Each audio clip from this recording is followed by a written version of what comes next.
वर्तमान में हम जीरो को नंबर और न्यूमरल डिजिट दोनों की तरह यूज करते हैं। किसी चीज़ की जो कुछ भी क्वांटिटी होती है उसे नंबर कहते हैं और इस नंबर को लिखित रूप में रिप्रेजेंट करने के लिए हम जिस सिंबल का यूज़ करते हैं उसे न्यूमरल कहते हैं। मैथमेटिक्स के प्लेस वैल्यू सिस्टम में हम जीरो को as a placeholder use करते हैं, जिसकी वजह से बिना कन्फ्यूज हुए हम डिफरेंट वैल्यूज़ को एक्यूरेटली समझ पाते हैं, जिसकी वजह से हम 36 व 360 में, 21 व 210 में डिफरेंस को लिखित रूप से आसानी से समझ लेते हैं। पर ये हम होमो सैपियंस के लिए हमेशा से इतना आसान नहीं था, क्योंकि बाकी नंबर्स की तरह हम जीरो को प्रकृति में देख नहीं सकते हैं। हमारे फ़ोन में एक कैमरा है, रूम में 2 बल्ब हैं या बगीचे में 4 पेड़ हैं। इन चीज़ों को हम इंद्रियों से सेंस कर सकते हैं, पर कोई चीज़ कुछ नहीं को कैसे प्रदर्शित कर सकती है? How can we represent something that represents nothing? हम नथिंग को सेंस नहीं कर सकते हैं, वरना ही इमेजिन कर सकते हैं। मैं आपसे कहूँ कि वहाँ पे कुछ भी नहीं था तो आप खाली जगह को इमेजिन करोगे, पर नथिंग का मतलब हुआ कि कुछ भी नहीं, इवन खाली स्पेस भी नहीं। सो ज़ीरो को एज अ नंबर समझने के लिए आपको नथिंग को भी समथिंग मानना पड़ेगा, and to do this you will have to change your perception to see the world.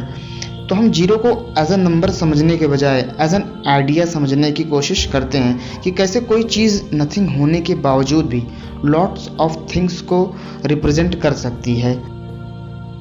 आप में से कोई पुनर्जन्म में विश्वास करता है? हाँ, वही पुनर्जन्म जिसके बारे में हिंदुइज्म या बुद्धिज़्म में बताया गया है कि कैसे हम इसी दुनिया में बार बार जन्म लेते रहेंगे जब तक हम अपने ट्रू पर्पज को फुलफिल ना कर लें। और आप इन दोनों धर्मों में से किसी को ट्रूली मानते हो तो आप रीबर्थ में बिलीव भी करते होंगे, पर अगर आप इस्लाम या क्रिश्चियनिटी में बिलीव करते होंगे तो आप रीइंकार्नेशन में बिलीव करने के बजाय केवल वन बर्थ में विश्वास करते होंगे कि हमारे मरने के बाद क़यामत आएगी और हमारे कर्मों का हिसाब होगा और उसी के अकॉर्डिंग हमें जन्नत या जहन्नम मिलेगा। पर अगर आप किसी भी धर्म में बिलीव नहीं करते हो तो आपकी अपनी भी एक विचारधारा होगी कि हमारे मरने के बाद ये होगा। हो सकता है कि ये दुनिया असली हो ही नहीं, हम सिर्फ एक एडवांस्ड मशीन में सोए हुए हैं और यहाँ ह्यूमन वर्ल्ड व ह्यूमन इमोशंस को एक्सपीरियंस कर रहे हैं। तो हमारे आफ्टर लाइफ यानी मरने के बाद का जीवन कैसा होगा, इसकी हजारों संभावनाएं हैं। आप रीबर्थ, वन बर्थ या जो कुछ भी मानना चाहो मान सकते हो, पर आप 100% श्योरिटी के साथ नहीं कह सकते हो कि यही होगा। आप बस किसी एक पॉसिबिलिटी में अपनी श्रद्धा रख सकते हो। आफ्टर लाइफ ही नहीं, हमारे वर्तमान की लाइफ में जो हमारी आइडेंटिटी है वो दिन ब दिन बदलती रहती है।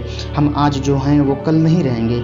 हमारी कोई एब्सोल्यूट रियलिटी नहीं है कि हम क्या हैं। इसकी भी आफ्टर लाइफ की तरह सैकड़ों या हज़ारों पॉसिबिलिटीज़ हो सकती हैं, पर परम सत्य क्या है ये हम नहीं बता सकते हैं।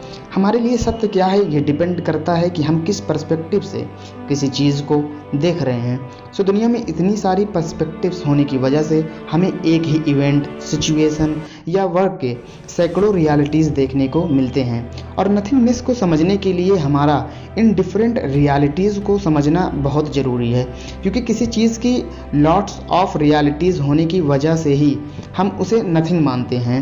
नथिंगनेस में हम किसी भी चीज़ को रियल नहीं मानते हैं, इसलिए नहीं कि वो सच में रियल नहीं है, बल्कि इसलिए कि उसकी कोई डेफिनिट रियलिटी नहीं है। जैसे कि बायोलॉजी में हमें बताया जाता है कि अमीबा बैक्टीरिया का कोई शेप नहीं होता है, तो इसका मतलब ये नहीं कि उसका कोई शेप ही नहीं होता है। वो किसी न किसी टाइम पे किसी न किसी शेप में तो होता ही है। इसका मतलब ये कि वो मोर देन वन शेप्स में रहता है। वो टाइम टू टाइम अपने शेप्स बदलता रहता है। वो शेप कुछ भी हो सकता है। That is why we call it shapeless. ठीक ऐसे ही किसी भी चीज़ की कोई एब्सोल्यूट रियलिटी नहीं होती है कि वो सच में है क्या, जिसकी वजह से हम मानते हैं कि इट हैज़ नो रियलिटी। किसी वर्क का या एक्शन का नेचर बदलता रहता है depending on time, perspective and place, जिसकी वजह से हम कोई काम रियल में कैसा है ये जान ही नहीं पाते हैं। और नथिंगनेस में हम मानते हैं कि इस काम का कोई एब्सोल्यूट नेचर है ही नहीं, ताकि हम इसके एक से अधिक नेचर को देख सकें व एक्सपीरियंस कर सकें। तो अब आपको कोई भी चीज़ मिले तो पहले आप उसको नथिंग मानिएगा, फिर उसे डिफरेंट पर्सपेक्टिव से डिफरेंट टाइम में डिफरेंट प्लेस पर रख के देखिएगा, and then you will get to see more than one realities of the same thing.